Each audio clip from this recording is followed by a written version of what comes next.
السلام علیکم ورحمۃ اللہ تعالی وبرکاتہ۔ الحمد للہ علی کل حال والصلاۃ والسلام علی صاحب حسنہ والجمال، اما بعد، اعوذ باللہ السمیع العلیم من الشیطان الرجیم، بسم اللہ الرحمن الرحیم۔ آئیے حضرات، سب سے پہلے حضور علیہ الصلاۃ والتسلیم کی مقدس بارگاہ میں ہدیہ درود و سلام پیش فرما لیں اور پڑھیں۔ اللہ رب محمد صلی اللہ علیہ وسلم، نحن عباد محمد صلی اللہ علیہ وسلم، صلو علیہ صلاۃ و سلام علیکہ یا سیدی یا رسول اللہ صلی اللہ علیہ وسلم۔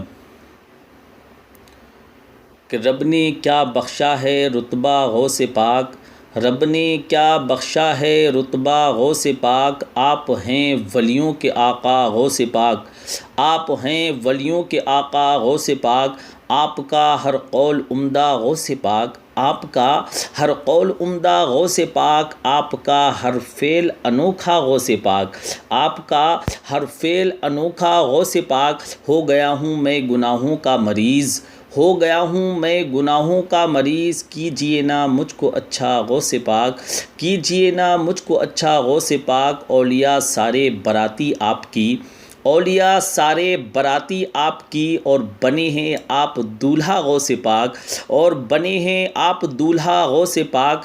ڈر گئی مجھ سے مصیبت ڈر گئی، ڈر گئی مجھ سے مصیبت ڈر گئی، جب مصیبت میں پکارا غوث پاک، جب مصیبت میں پکارا غوث پاک۔ ہے سہارا بے سہارا ہو سرے محشر وہ کیوں، بے سہارا ہو سرے محشر وہ کیوں، ہیں یہاں جس کا سہارا غوث پاک، ہیں یہاں جس کا سہارا غوث پاک۔ حضرت ابو سعید عبداللہ رحمۃ اللہ علیہ فرماتے ہیں، میں بغداد معلیٰ میں حضور سیدنا غوث اعظم رضی اللہ تعالی عنہ کا کلاس فیلو تھا۔ غوث پاک رضی اللہ تعالی عنہ کے ساتھ میں پڑھتا تھا۔ ایک میں تھا اور ایک میرا، فرماتے ہیں ایک میں تھا اور ایک بڑا ذہین اسٹوڈنٹ تھا، اس کا نام ابن سقا تھا۔ ہمارا کلاس فیلو تھا۔ کہتے ہیں بغداد میں ایک بزرگ آئے، بغداد شریف میں ایک بزرگ آئے جن کا نامی اسم گرامی تھا شاہ محمد غوث۔ کیا نام تھا ان کا؟ شاہ محمد غوث ان کا نام تھا۔ اس زمانے میں بھی شاہ غوث نام کے بزرگ تھے۔ میں آپ کو کچھ تقریباً 950 سال کے قریب کی بات بتا رہا ہوں، 950 سال کی بات بتا رہا ہوں آپ کو۔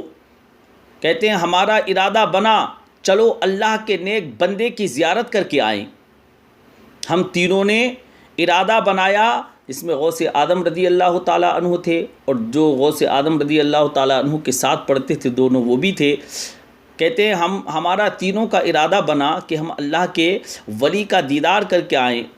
ہم چلے تو رستے میں ابن سقا کہنے لگا کہ لوگ کہتے ہیں وہ بابا آ بھی جاتا ہے اور غائب بھی ہو جاتا ہے، میں تو ولی تب مانوں گا جب میرے سوالوں کے جواب دیں گے۔ کہتے ہیں میں تو ان کو ولی تب مانوں گا جب وہ میرے سوالوں کا جواب دیں گے۔ میں پہلے جاؤں گا، آزمائش کروں گا۔ یہ جو لوگ نا ولیوں کی آزمائش کرنے جاتے ہیں، یہ پہلے خود تو دیکھ لیں کہ اس قابل ہیں بھی کہ نہیں ہیں۔ بھائی میں تو اس قابل نہیں ہوں کہ میں کسی کو دیکھ کے بتا سکوں کہ یہ بندہ کامل ہے کہ نہیں ہے۔ یہ آزمائش کرنے چلے جاتے ہیں، پہلے دیکھوں گا پھر آگے کچھ کروں گا۔ تو اس کی اتنی پوزیشن ہے کیا؟ جانچنے والے کی اتنی پوزیشن ہے کیا کہ اللہ کے ولی کو یہ جانچ رہا ہے؟ کہاں سے وہ نظر لاؤ گے؟ میں نے حدیث پاک میں پڑھا ہے، اتقوا فراست المؤمن فإنه ينظر بنور اللہ، مومن کی فراست سے ڈرو، اس لیے کہ مومن اللہ کے نور سے دیکھا کرتا ہے۔ ولی را ولی می شناخت۔ شیخ سعدی رحمت اللہ علیہ فرماتے ہیں کہ ولی کو، فرماتے ہیں ولی کو جاننے کے لیے تو کسی ولی کی ضرورت ہے، وہ بتائے گا کہ ولی کون ہے۔ بھائی وہ بتائے گا نا ولی کون ہے، بھائی کاریگر ہی بتائے گا نا کہ بندہ کاریگر ہے کہ نہیں، یا اناڑی نے بتانا ہے یہ بات؟ یہاں اناڑی کہہ رہا ہے نہیں یہ نہیں ہے ولی. تجھے کیسے پتہ چلا؟ تجھے کیسے پتہ چلا یہ ولی نہیں؟ فرماتے ہیں وہ ابن سقا کہنے لگا پہلے دیکھوں گا بابا نے میرے سوال کا جواب ہی نہیں دینا. کہتا ہے بابا میرے سوال کا جواب ہی نہیں دیں گے. تو سعید ابن عبداللہ کہتے ہیں میں نے کہا ابن سقا نہیں یار اس طرح نہ کہ، اس طرح کی بات نہ کر. سوال کے تو بابا جواب دے ہی دیں گے، لیکن میرا ارادہ یہ ہے کہ ایک دو سوال پوچھوں گا پھر پتہ چلے گا کہ بابا کس قابل ہیں. کہتے ہیں ہم دونوں باتیں کرتے رہے. فرماتے ہیں ہم دونوں باتیں کرتے رہے. حضور عبد القادر جیلانی رضی اللہ تعالی عنہ چپ رہے. ہم نے کہا آپ کیا کریں گے؟ کہتے ہیں ہم تینوں لوگ گئے تھے، جس میں شیخ عبد القادر تھے، ابن سقا تھا، اور ان کے ساتھ میں ایک اور جو اسٹوڈنٹ تھے وہ تھے. یہ تینوں اور غوث پاک، یہ تینوں لوگ گئے تھے. ان سے غوث اعظم رضی اللہ تعالیٰ عنہ سے پوچھا آپ کیا سوال کریں گے، آپ ان سے کیا کہیں گے؟ جن کے پاس جو بزرگ تھے ان کے پاس گئے تھے، کہا آپ ان سے کیا کہیں گے؟ کہنے لگے میں نے نہیں سوال کرنا. غوث اعظم نے فرمایا میں نے نہیں سوال کرنا، میں امتحان لینے نہیں جا رہا ہوں، میں تو اللہ کے بندے کا دیدار کرنے جا رہا ہوں، زیارت کرنے جا رہا ہوں، رب کا بندہ سمجھ کے، حضور کا غلام سمجھ کے جا رہا ہوں، حضور کا وفادار سمجھ کے جا رہا ہوں، حضور صلی اللہ علیہ وآلہ وسلم کا عاشق سمجھ کے جا رہا ہوں. میں کوئی امتحان لینے نہیں جا رہا ہوں. بابا سوالوں کے جوابات نہیں بھی دیں تو مجھے تو انشاءاللہ اللہ کے بندے کے دیدار کا ثواب مل ہی جائے گا نا. اللہ کے بندے کے دیدار کا ثواب مل جائے گا. میں جا رہا ہوں، میں نہیں تمہارے رٹے پہ جاتا. فرماتے ہیں غوث اعظم میں نہیں تمہارے رٹے پہ جاتا، جو سوچ لے کر تم جاتے ہو میں وہ سوچ لے کر نہیں جاتا. کہتے ہیں تینوں پہنچ گئے. جب ہم اندر گئے تو بابا جی اپنی نشست میں نہیں تھے، وہ چل کے نہیں آئے. اچانک ہم نے آنکھ جھپکی تو بابا جی ہمارے سامنے موجود تھے. سبحان اللہ. کہتے ہیں ہمارے سامنے موجود تھے. سلام نہیں، انہوں نے سلام دعا کچھ نہیں. بابا جلال میں آ گئے.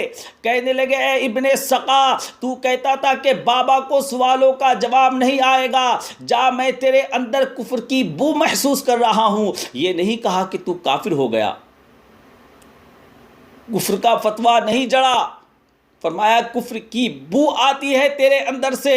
اور کہا ابو سعید پہلے تو کہتا تھا کہ آزماؤں گا، ابو سعید پہلے تو کہتا تھا کہ آزماؤں گا، جا تو بھی دنیا دار ہو جائے گا.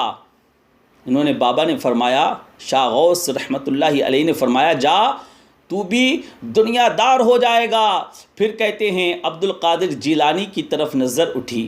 کہتے ہیں پھر غوث اعظم رضی اللہ تعالی عنہ کی طرف ان کی اللہ والوں کی نظر اٹھی.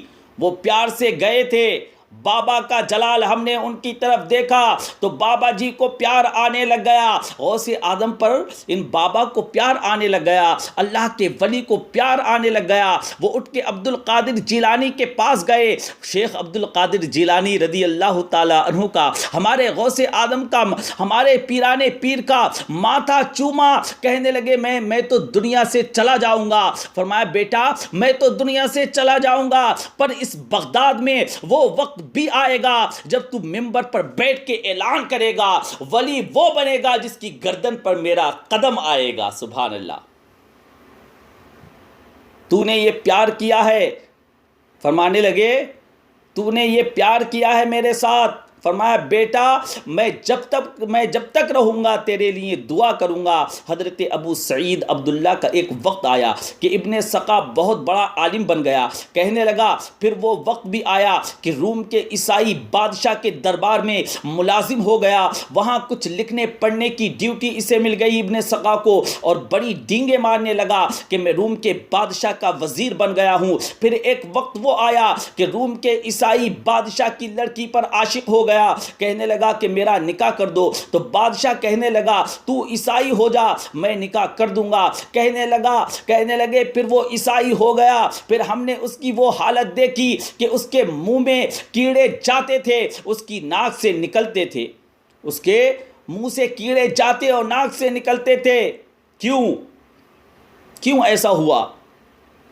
بخاری اور مسلم کی متواتر درجے کی حدیث ہے، رسول پاک صاحب لولاک صلی اللہ علیہ وآلہ وسلم ارشاد فرماتے ہیں کہ رب تبارک و تعالی فرماتا ہے من عادى ولیا فقد آذنت بالحرب، فقد آذنت بالحرب، اللہ فرماتا ہے جس نے میرے ولی سے دشمنی کی میرا اس کے خلاف اعلان جنگ ہے، میرا اس کے خلاف اعلان جنگ ہے، تجھ سے اللہ جنگ کرے گا۔ بخاری اور مسلم میں ہے، متواتر درجے کی حدیث ہے، اللہ جنگ کرے وہ مقابلہ کر سکتا ہے، جس سے اللہ پاک جنگ کرے وہ مقابلہ کر سکتا ہے؟ بتائیں مجھے۔ لوگوں نے بغض پالے ہوئے ہیں، لوگوں نے بغض پالے ہوئے ہیں، اولیاء اللہ کے بغض پال رکھے ہیں، اور پھر کہتے ہیں بچ جائیں۔ اور دیکھو دنیا دیکھے یہ وقت میرے پاس بڑا مال آ گیا، اور دیکھو دنیا نے دیکھا کہ یہ وہ وقت ہے کہ میرے پاس بڑا مال آ گیا۔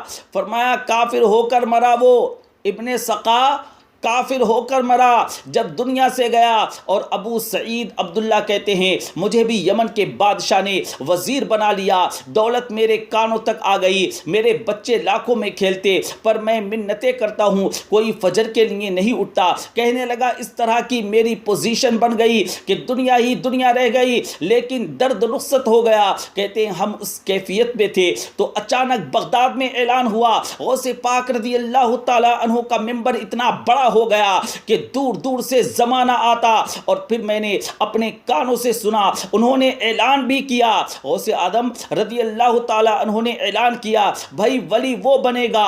غوث پاک نے کیا اعلان کیا؟ فرمایا ولی وہ بنے گا جس کی گردن پر میرا قدم آئے گا۔ غوث اعظم فرمانے لگے ولی وہ بنے گا جس کی گردن پر میرا قدم آئے گا۔ تو لوگ کہنے لگے یہ کیا ہے؟ میں نے کہا یہ ولیوں کی محبت کا نتیجہ ہے، یہ نیک بندوں کی محبت کا نتیجہ ہے، یہ نیک بندوں کی محبت کا رزلٹ ہے۔ پروردگار عالم کی بارگاہ میں دعا ہے کہ مجھے اور آپ کو اللہ کے محبوب بندوں سے خوب محبت کرنے کی توفیق رفیق مرحمت فرمائے، آمین بجاہ النبی الامین۔ اور میرے اس بولنے میں جو بھی لغزش آئی ہو رب قدیر اس کو معاف فرمائے۔